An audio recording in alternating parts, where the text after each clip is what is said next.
pri obci Bílikové Humence. Pod vrchom Dubník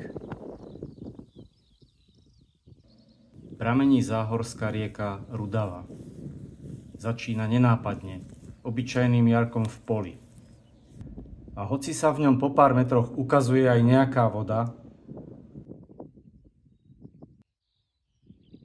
a po niekoľkých 100 metroch sprava priberá prvý prítok, jarok, ktorý odvodňuje neďalekú močarinu, na plavbu to veru nie je.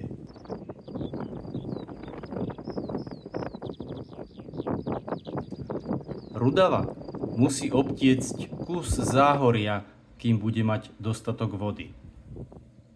Tečie najskôr na východ, potom sa stočí na juhozápad, aby napokon nabrala smer na západ a vliala sa do rieky Moravy.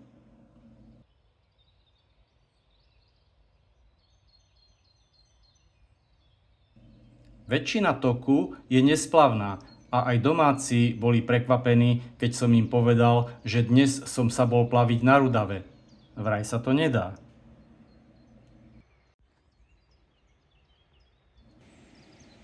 Pred veľkými levármi je na Rudave malé vodné dielo. Hať, ktorá odvádza vodu do veľkolevárskeho náhonu. Toto dielo v čase svojho rozkvetu napájalo pílu, malé vodné elektrárne, niekoľko mlynov a brúsiareň nožov.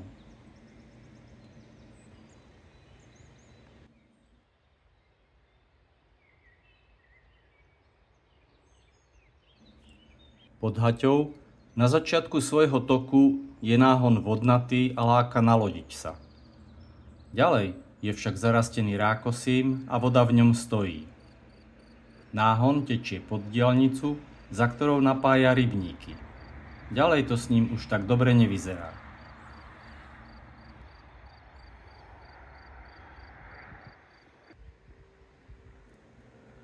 Kedysi jedna z elektrární dodávala prúd do tunajšieho Kaštieľa a po mlyne zostala iba navigácia. Pred ňou, kde je náhon zahataný, sa síce zdá byť splavný, opak je však pravdou. Ak limnigraf na náhone ukazuje výšku hladiny 68 cm, vody je v ňom málo. V obci samozrejme nechýba hustá sieť mostíkov.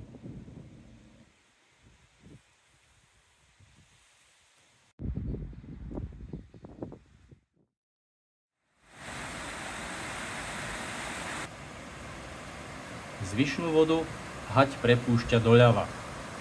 Táto časť Rudavy sa dá splaviť. Spravili to predo mnou už nejakí mládenci, čo si bez Pavlovho vedomia požičali jeho laminátku. Na Rudave mu ju prederavili. Pavlovi, kamarátovi, ktorý kedysi žil, pracoval, býval vo veľkých levároch, venujem dnešnú plavbu.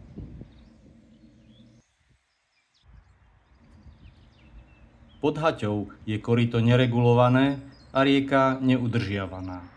Okrem iných príčin aj množstvo napadaných stromov neumožňuje splaviť túto časť rieky. To sa však zmení pod diaľničným mostom. Miesto pre nalodenie som zvolil práve tu. Rieka svižne tečie, koryto je prehľadné, dostatočne široké. Až sa mi zdá, že to bude brnkačka. Potom príde prvý strom v koryte a prenášanie. A takto to bude na trase niekoľkokrát. Presnejšie povedané, na splavnom úseku bolo 5 spadnutých stromov. 3 som prenášal po brehu, jeden sa dal podplávať a cez jeden som loď pretlačil.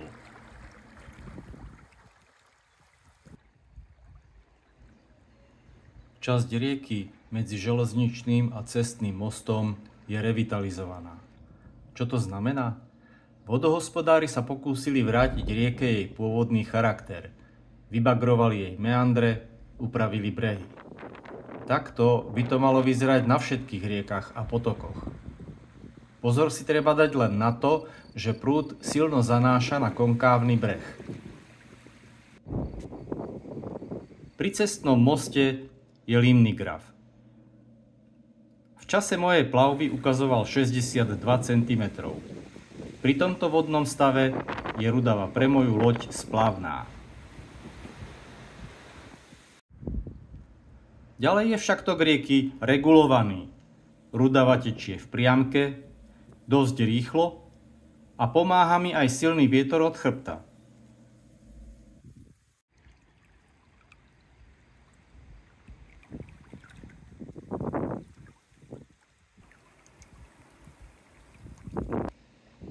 Most medzi malými levármi a gajármi je obývaný.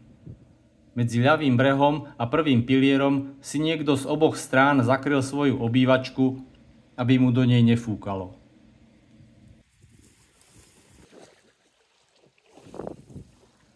Nenapadlo mi nič lepšie, ako vyskúšať plavbu proti prúdu. Veľmi to nešlo, tak sa radšej obrátim tým správnym smerom. Potom to už rýchlo utečie k brodu s lávkou. Tu sa dá príjemne vylodiť.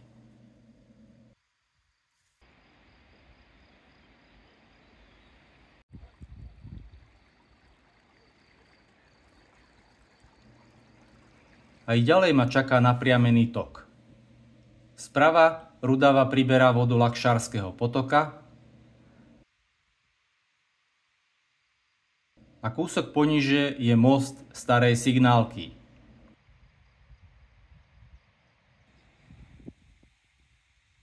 Prípadný splav odporúčam ukončiť niekde v týchto miestach.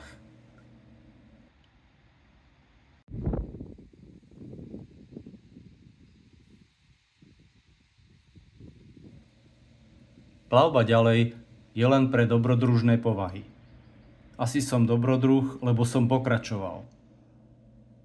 Vidieť v rieke bobra na poludnie nie je dobré znamenie. S blížiacim sa lesom rástla moja obava zo splavnosti. A potom to prišlo. Prvá bobria hrádza a prenáška. Druhá, tretia.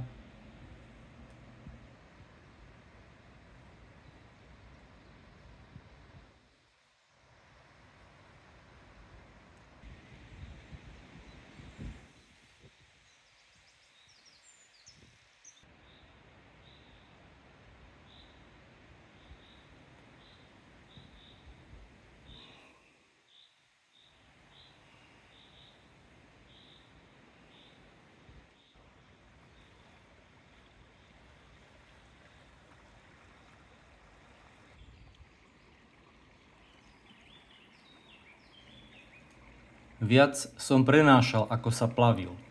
V zúfalstve na mape kontrolujem svoju polohu. K sútoku s Moravou mi chýba nejakých 400 metrov. Rozhodujem sa, že to už musím dať.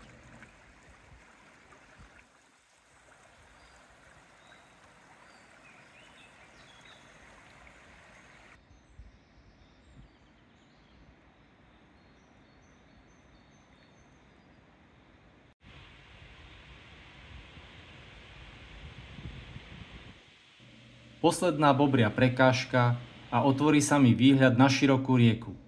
Plavím sa po Morave, misia je splnená, Rudava je splavená.